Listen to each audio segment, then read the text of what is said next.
Ya Ibu, baik izin bertanya Ibu, bagaimana Ibu memaknai dari arti wawasan kebangsaan sebagai warga negara Indonesia? Baik, terima kasih ya. Akan coba saya jawab dari pertanyaan Dek Lucy ya.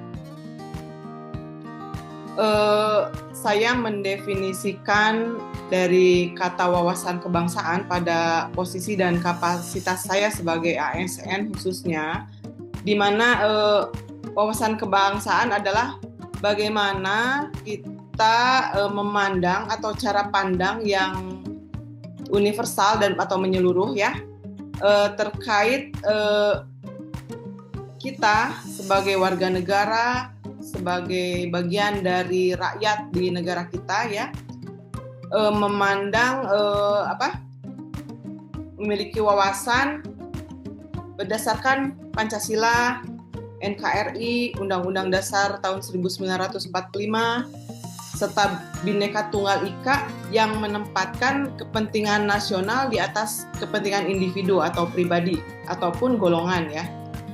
Sebagai warga negara, wawasan kebangsaan kita jadikan satu pedoman di mana cara kita, bagaimana kita berperilaku, bersikap, bertindak, mengambil keputusan dalam setiap tindakan kita sehari-hari dengan menjunjung tinggi nilai-nilai persatuan, keadilan, semangat gotong royong demi keutuhan NKRI dengan berpedoman dan berpegang teguh kepada nilai-nilai Pancasila dan Undang-Undang Dasar Negara. Seperti itu yang saya pahami tentang wawasan kebangsaan. Baik Ibu, terima kasih atas jawabannya. Lanjut ke pertanyaan selanjutnya Ibu. Menurut Ibu, bagaimana Ibu sebagai ASN bisa mengimplementasikan semangat bela negara dalam menjalankan tugas sehari-hari? Menurut pandangan saya terkait bagaimana cara mengimplementasikan semangat bela negara, kita sesuaikan dengan situasi kondisi saat ini ya, bahwa kita tidak identik dengan bela negara dengan kontak fisik seperti itu ya. Akan tetapi sesuai zamannya yang kita sudah merdeka, salah satu bentuk atau caranya adalah dengan bekerja bersungguh-sungguh, bertanggung jawab, menjunjung tinggi nilai-nilai kejujuran, disiplin, berintegritas, loyalitas terhadap tugas dan pekerjaan yang kita lakukan dengan komitmen, sesuai dengan komitmen tentunya ya. Komitmen kita pada posisi kapasitas kita sebagai ASN khususnya ini bagi saya pribadi. Setiap tugas yang kita jalankan tentunya kita niatkan sebagai bentuk pengabdian kepada bangsa dan negara dan terkhusus kepada agama ya. Selain itu kita juga harus terus berupaya memberikan pelayanan terbaik sesuai tujuan daripada kita sebagai pelayan publik, memberikan pelayanan yang terbaik kepada masyarakat agar masyarakat puas dengan kita mempertahankan sikap-sikap yang profesional, kemudian netral dan tidak diskriminatif terhadap siapapun. Jadi semua kita layani, tidak dikecualikan. Seperti itu. Baik Ibu, lanjut ke pertanyaan ketiga dari Teh Nurul, silahkan. Izin Ibu, apa suara saya terdengar? Terdengar, Nek? Iya Bu. Ibu, apakah tantangan terbesar Ibu selama menjadi ASN dalam menjaga integritas dan profesionalisme sebagai bentuk bela negara? Ya, terima kasih Bu. Baik, tantangan tentunya ada saja ya. Setiap orang dalam menjalani hidup dan kehidupannya mengalami berbagai tantangan kehidupan dan itu pun berbeda-beda tentunya. Yang mungkin sejauh ini yang paling berdampak saya rasakan adalah bagaimana kita menjaga konsistensi dalam bertindak. Kita harus tetap selalu jujur, profesional, sekalipun pada kondisi kita berada dalam tekanan gitu ya, baik internal maupun tekanan eksternal. Tapi dengan keteguhan dan keyakinan serta jiwa keteladanan kita untuk tetap berintegrasi, menjaga integritas itu berarti mempertahankan kepercayaan publik dan menjunjung tinggi nilai-nilai bela negara melalui keteladanan dan tanggung jawab moral yang kita miliki ya. Kata kuncinya adalah kita berkomitmen yang teguh gitu. Seperti itu. Baik Ibu. Ya, terima kasih Ibu. Pertanyaan berikutnya dari Teh Hesti, silahkan.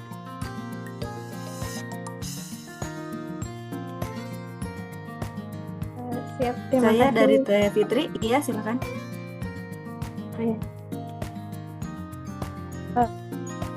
Izin bertanya Ibu, bagaimana Ibu memandang bela negara kondisi globalisasi, Bu?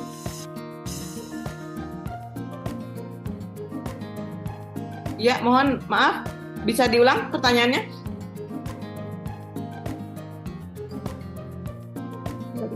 Pertanyaannya, bagaimana Ibu memandang bela negara di tengah era globalisasi?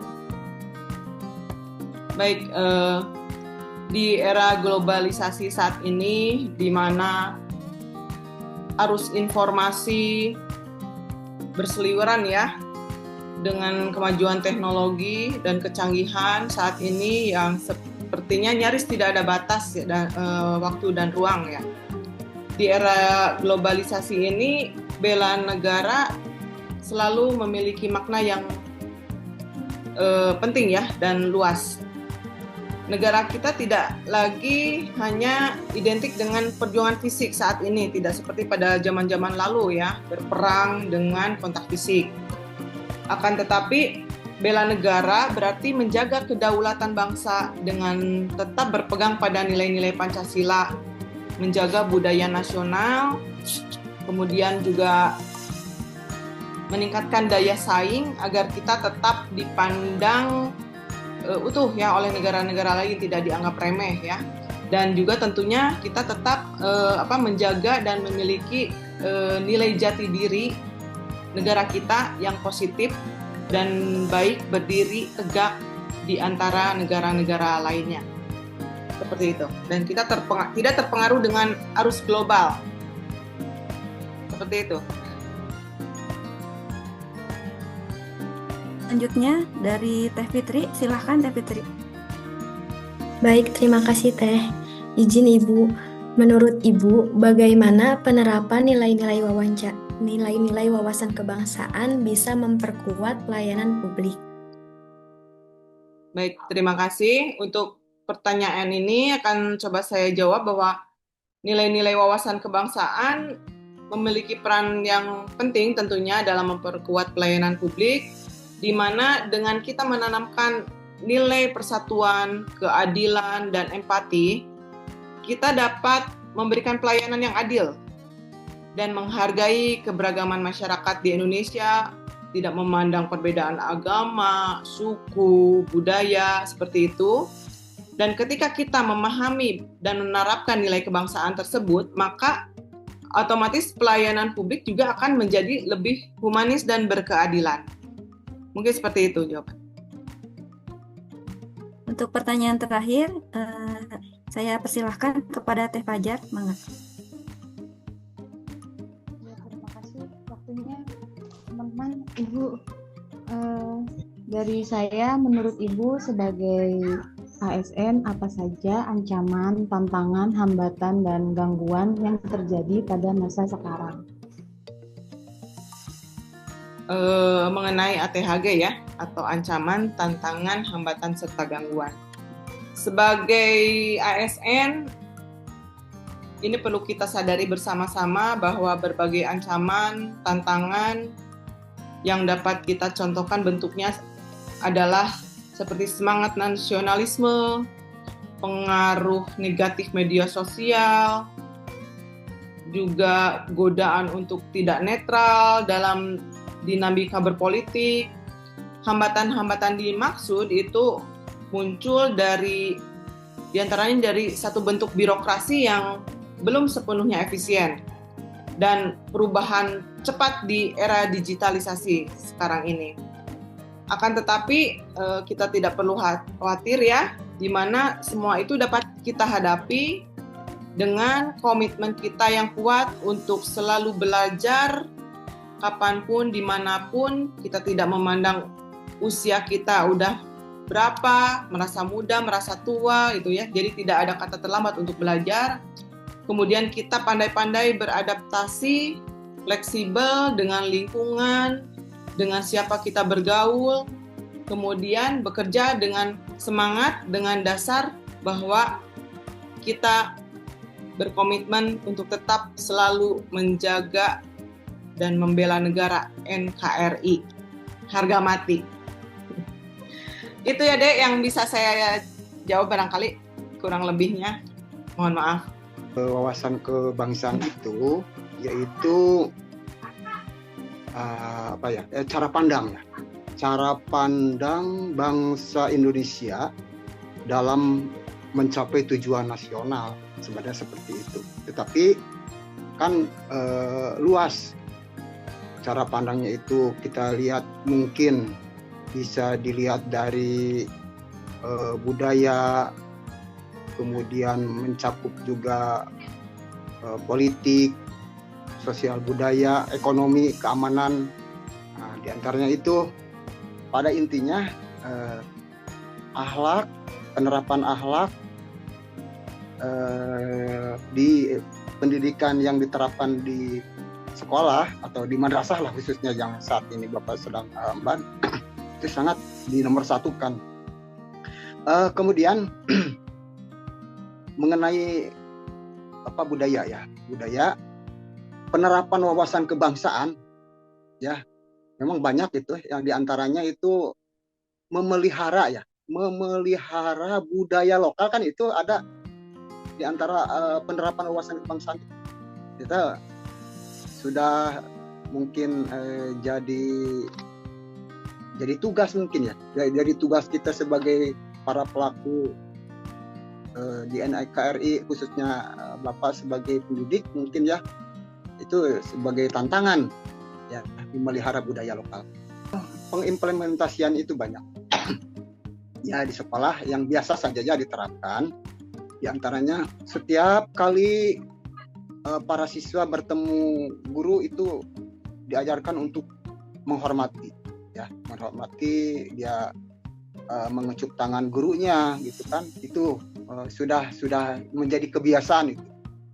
Yang kedua diantaranya mendidik kita itu menghormati simbol-simbol negara. Kemudian diantaranya membiasakan diri pada hari Senin pagi itu apel pagi atau upacara bendera.